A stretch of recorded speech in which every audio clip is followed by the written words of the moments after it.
For what purpose does the gentleman from Virginia seek recognition? Mr. Chairman, I wish to speak to Amendment number 40. The clerk will designate the amendment. Amendment number 40, printed in Part B of House Report number 118-602, offered by Mr. Griffith of Virginia. Pursuant to House Resolution 1370, the gentleman from Virginia, Mr. Griffith, and a member opposed, each will control 5 minutes. The chair recognizes the gentleman from Virginia. Thank you, Mr. Chairman.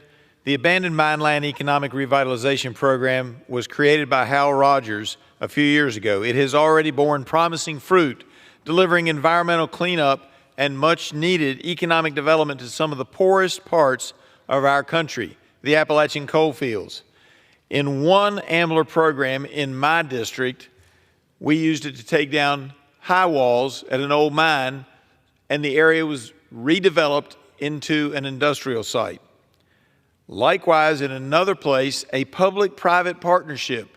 And keep in mind, that means there's a lot of private money. Sometimes counties put money in. It's not just AMLR money, but AMLR money is a big help. And in that case, the public-private partnership came in and cleaned up an old coal fines pond.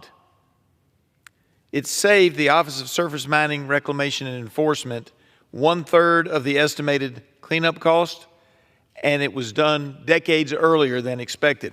However, the specter of OSMRE imposing a perpetual federal interest in every AMLR project is hurting what I believe is a great program.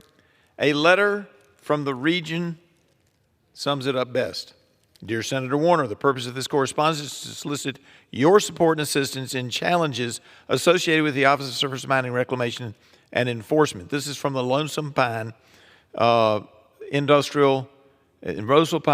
Lonesome Pine Regional Industrial Facilities Authority. It is a regional authority development established in 2019, whose membership is composed of the counties of Dickinson, Lee, Scott, and Wise, and the city of Norton, which are in far southwest Virginia.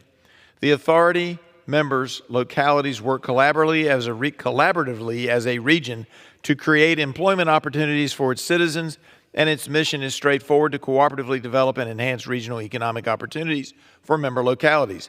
The relevant issue revolves around the terms required to be placed now in an interpretation to be placed in deeds for real estate acquired and improved through program funds. Currently, required language mandates the portions of the Code of the Federal Regulations applies to all projects. In short, 2 CFR Part 200 provides for what is defined as a federal interest in any real estate, equipment, or personal property in which AMLR funds are expended. This federal interest would be memorialized in any real estate by a recorded instrument in the respective circuit court of the local county. The existence of a federal interest results in OSMRE having to approve any conveyances or transfers of interest concerning real estate in which AMLR funds are expended. They could further seek to recoup all AMLR funds invested in the property being considered for transfer. No time limit is given on this federal interest, and as of the date of this letter, which was May of this year, the federal interest would be perpetual in nature. Can you imagine that these regulations, as you can imagine, these regulations will severely impact the region's ability to use property as an incentive for economic development prospects? It's uncertain under these regulations if OSMRE would consider approving a conveyance for real estate to a private developer. In addition, localities would be prohibited to pledge any real estate that has any federal interest in it as collateral to try to make the development work.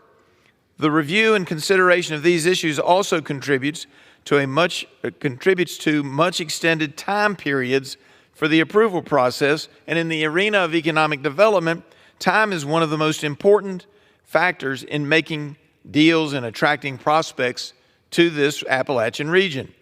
The accumulative impacts of these regulations are causing localities to deter from, it is causing them to refrain from pursuing AMLR program funds as a source of economic development in the region. Now, that was the whole point of the program, to take abandoned mine land areas, improve the mine area, and make it available for new economic development in one of the poorest regions of the country, Mr. Chairman.